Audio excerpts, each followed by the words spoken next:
Thank you. Yeah, apparently I'm not complete. We can all fit. Yeah, we can all.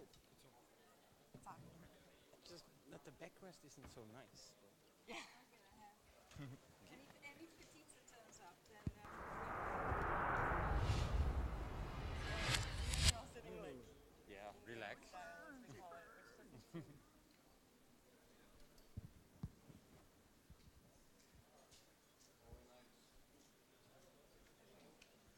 One, two, one, two.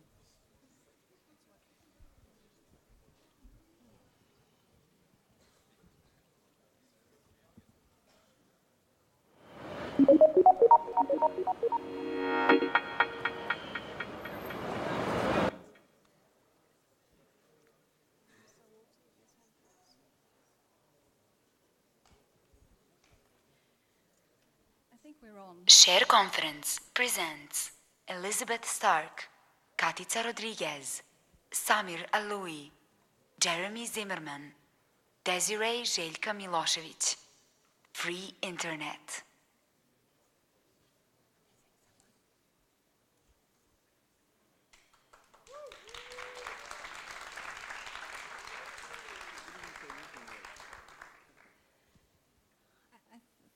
Good evening, everyone. We're going to start, although we are missing Katitza Rodriguez. If you see her in the audience, send her up our way. Today, we have an interesting topic, and before I put a framework of the discussion where we will be talking about these controversial legislations that have been discussed in other parts of the session, at the SHARE conference today, legislations such as SOPA, PIPA, ACTA, and CISPA, the alphabet salad is way too long and is getting longer every year. Before we start into discussing what is relevant for our region here and what has been happening in the world and in Europe, I would like our speakers this evening to maybe start with a quick introduction that I do not need. Elizabeth is a lecturer at Yale, and maybe you'd like to say a few words as well, rather than me, what you have been working on during these SOPA episodes that we've all witnessed and hopefully supported as well. Elizabeth, would you like to tell us what was your role in working on SOPA in the US? Sure. Hey, everyone. So my name is Elizabeth Stark, and I'm actually now at Stanford, although I still am a fellow at Yale University, where I teach about the future of the internet. And for many years, I've been involved in what's been called the free culture movement or the open internet movement. And when I first heard about SOPA in the US, and there had been a law before that called, what was it called? The pre-SOPA. Oh, the PIPA? No. Thank you, COICA. 9 hours time difference, which was a DNS filtering law that had many of the provisions that SOPA did. But not that many people knew about it. Some of our friends were involved in the activism. And luckily, there was a senator named Ron Wyden in the US who stopped it from going through to the government. So then along came SOPA. And what happened there was that the bill was released as a draft. And many politicians in the US decided that they were going to sign on. And in fact, so many politicians, Democrats wanted to sign on that because they wanted to have both sides, they couldn't actually become sponsors of the bill. So it was so popular amongst politicians. And I saw this and spoke to a lot of my friends and colleagues involved in this and said, this sucks and we have to stop it. It was the worst bill that many people had seen in, say, a decade around these issues. So basically, I didn't sleep for a few months and was involved in a lot of the activism there, and it involved organizing protests in New York and San Francisco, getting websites on board, such as Tumblr, Mozilla, 4chan. We miss Moot, but we're going to talk to him tomorrow. And bringing people together around this issue, communicating the issue, having people understand that these kinds of laws could threaten the internet as we know it, by filtering websites in the DNS system and by removing the safe harbors that allow sites like YouTube to exist today. And frankly, when we first got involved, I could not have imagined that we would have had the success that we did. That people were on the streets protesting about copyright. If you had told me that a year ago, I would never have believed you. So I was on the streets as well, and thank you for all of you that got involved in that in ACTA. Thank you for sharing that experience with us. We seem to have this recurring problem of media or the rights owners companies coming up with new legislations and just changing different names. And we've also seen that there are different kind of trade agreements trying to cover more or less the same thing, trying to look for more protection for a copyright that belongs to rights owners and nudging maybe internet service providers to act as a police and suing individual users, innocent individual users having to pay to defend that they have not been in a particular breach they could be accused of. So recently, I think it was yesterday, probably President Obama has also decided that any cybersecurity legislation in the US will not be the one supporting or undermining privacy and civil liberties of American people, so he's strongly opposing CISPA. And if we remember, he was also a few years ago protecting net neutrality. Samir, what has been going on in Europe with all these laws? Are they just showing up in the US, or they have the reach outside the US, especially the DNS blocking and filtering? How do you see all of this? Well, I'm quite skeptic when it comes to legislative processes. In this case, it's mostly about the internet. The internet is global, and I see that the legislative processes are becoming more globalized as well. What I'm trying to say is that I no longer believe that we can just fix this problem at the national parliament, at the European Union, or whatsoever. We need a global political organization in order to basically outpace lobbyist organizations that are lobbying for legislation all over the world at the same time. Right now, certain rights holders organizations manage to play countries out against each other, and that's a huge strategical and tactical advantage that we can only counter by collaborating internationally. This is also what I've been doing for the last years with, for example, Pirate Parties International. It's an international collaboration framework for pirate parties around the world. And we're doing strategic alignment when it comes to, for example, protecting civil liberties, the internet, basically the future of our society. And I think that this is the key to combating things such as ACTA, CISPA, etc. And I also think that it will be a fight that will never ever be finished, because these people will just continue hammering new weird proposals until they get what they want, or until they're out of money. It's as simple as that. Or until, what was the second thing? Or until, well, eventually their war chest is empty. Or they're out of business, right? Exactly. If they are not, well, destroying innovation like they're doing right now, because that will keep them in business for many more years. And I think that that's the actual fight here.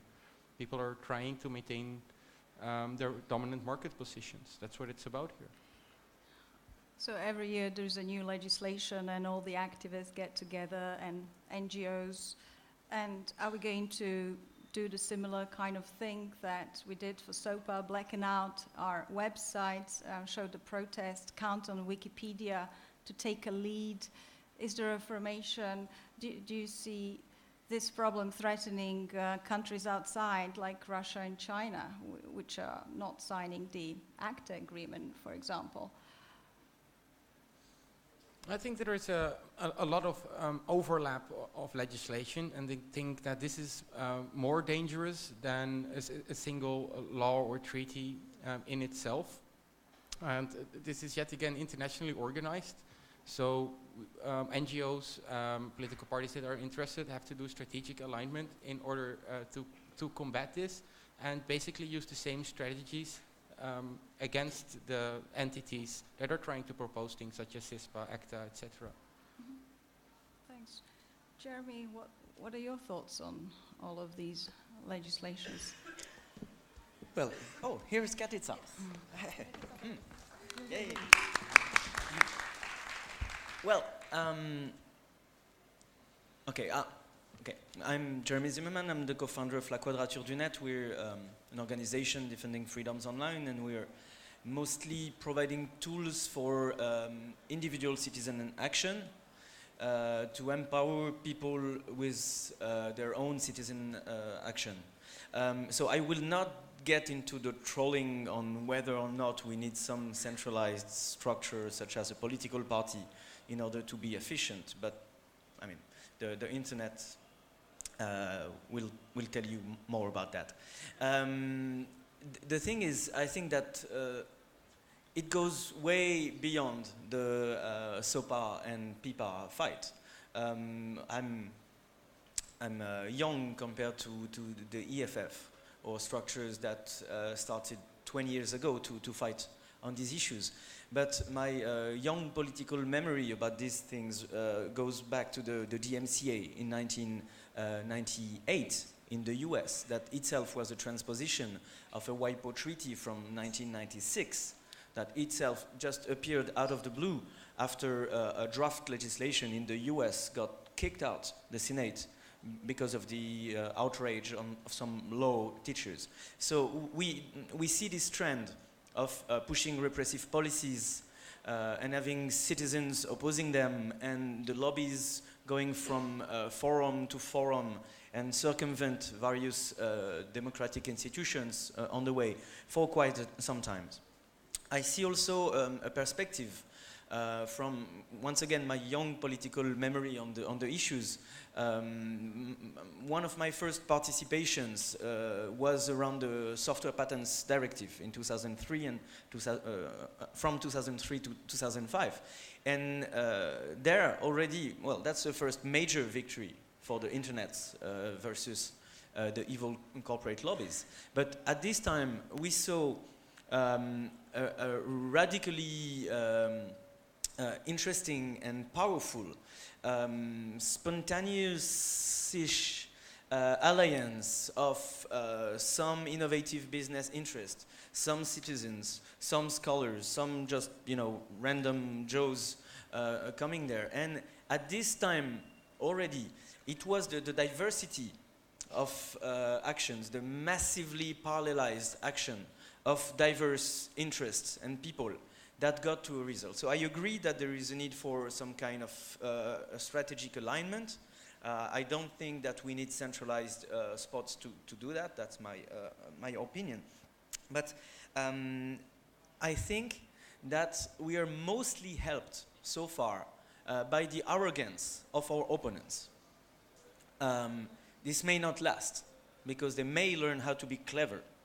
But so far, I mean, look at the SOPA and PIPA blackouts and the shelving of SOPA and PIPA, and just a few days after the FBI raiding Mega Upload and showing to the rest of the world how arrogant this administration can be in just getting somewhere, seizing the 13th biggest website in the world and getting away with it under their arm, seizing the personal data of millions of users, just like this. So it enraged people on the internet for some right reason and for some wrong reasons, I think. And just a few days after, the European executive just signs the ACTA, like if nothing happened, like if nobody was watching.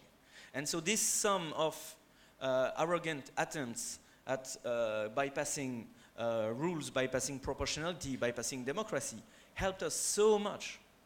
But that's because we were preparing the ground for this ACTA battle for the previous 3 years. That we've been coordinating, that we've been informing around various organizations, various elected representatives, that we launched several initiatives within and outside of the European Parliament, that we were ready for that D-Day. We were expecting that D-Day, but we were mostly helped by the arrogance of the executives and the corporate lobbies that they serve. I expect, well, I'm not forecasting anything here, but I feel that the momentum we have and we have been having won't go away. that after the software patents was the telecoms package, after the telecoms package was SOPA and PIPA, after SOPA and PIPA was ACTA, and each time it is growing stronger. So I expect that this won't go away. Maybe someday we will, for once, win a battle in the copyright war, and this might be the final battle. And I think it's about the exception and limitations, and we talked about this morning if you were there. But I expect that the threat from other fronts than copyright will become more and more important, such as telecoms operator kissing net neutrality goodbye, such as Anonymous be instrumentalized as a cyber threat, cyber terrorism, and cyber apocalypse or whatever to justify some e-patriot acts. Or legislation that in the name of security that we know is paramount to any other value of democracy will justify the unjustifiable. So I'm very hopeful on what is happening right now on the field of copyright, but still very watchful of what is happening on the rest. Mm-hmm. Thank you. Katitza, you're the International Director, Rights Director at the Electronic Frontier Foundation. Maybe you could tell us a little bit how intermediaries are possibly being used as state agents to implement legislations, and say a few words about CISPA and OECD that you have been active at working on copyright issues. Thank you, Desiree. I work more on internet surveillance rather than copyright. But lately, copyright is everywhere because no matter what you are discussing, there are always lobbyists trying to put copyright on the agenda, on the internet surveillance, law enforcement agenda. So the issues that I monitor mainly is US foreign policy in international venues, when the US try to launder their policies to other countries around the world in order to spy on their users or users around the world.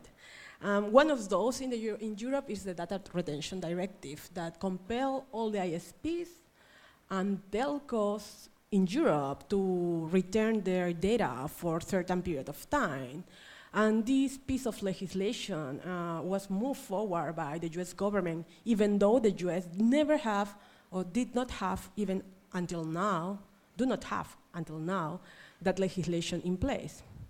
And this legislation is being used also. It's been something that now that the courts are trying to extract down the illegality of that legislation, copyright holders are pushing for using it also for copyright purposes and not only for serious crime, which was the objective of the law. Another way that we are seeing this US foreign policy agenda in international venues, what happened in the US, at the OECD, the Organization for Economic Cooperation and Development. When before SOPA and PIPA, we were already discussing SOPA and PIPA-like, although it was not called like that, and we were compelling ISPs to monitor their users or take actions, voluntary measures, in order to block and filter content. In that moment, we fight back there on the communique, and we were able to still kind of balance that document a little more. It's never been a recommendation so far. It was just a draft policy-making principles, but did not arrive did never have a legal status or a legal binding document on force that will compel companies to implement those laws at the national law. So one of our main concerns is how you use these international forums where are 30 member states and they start moving agendas that might not be really easy to get by national countries. But once the country adopt those obligations, they have to implement it in national law. And then that's the moment when activists realize it. So that's why we consider that we should be in those places and try to stop this US foreign policy agenda sometimes on surveillance and on abuses, copyright reforms. Thank you. So I think what I hear from most of you is saying that there will be more of these legislations with longer names ending in A, if possible, so they be consistent. But is there any practical way that you can think that we can avoid this legislation? What should be done about that? Elizabeth. So, coming off of some of the remarks that we heard, so the day after the January 18th protests around SOPA and PIPA, guess where President Obama went? Does anyone know? Hollywood. Close. Disney World. And if you went to whitehouse.gov, which is the website, you know, for the White House, you saw a photo of Obama with the Cinderella castle behind him. And you actually, some of my friends looked at it and said, like, this can't be real. Well, it was real. And it was supposedly in the name of tourism. But I will wager, and I'll say this publicly, that there were backroom talks going on, in particular with the entertainment industry, about what had just happened on the 18th. And in particular, when the Obama administration issued a statement that was relatively against SOPA.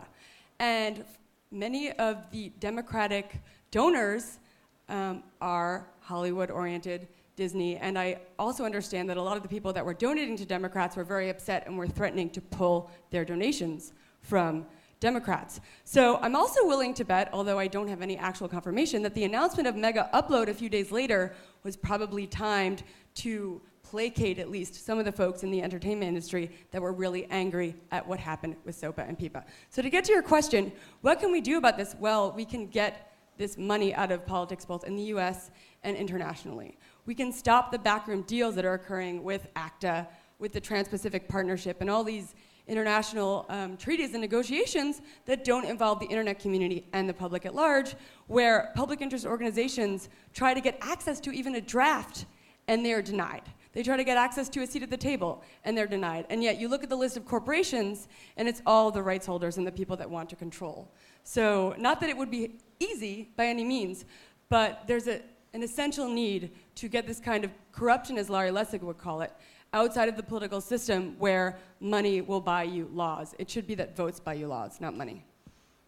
So do you think that, maybe someone else, Samir, that politicians are actually realizing that internet users are saying, no, we don't want you to legislate these new bills without our participating? Are they taking that seriously? I don't know if this is the right time, but I don't trust politicians. They are not stupid. They're absolutely not stupid. They know what they're doing.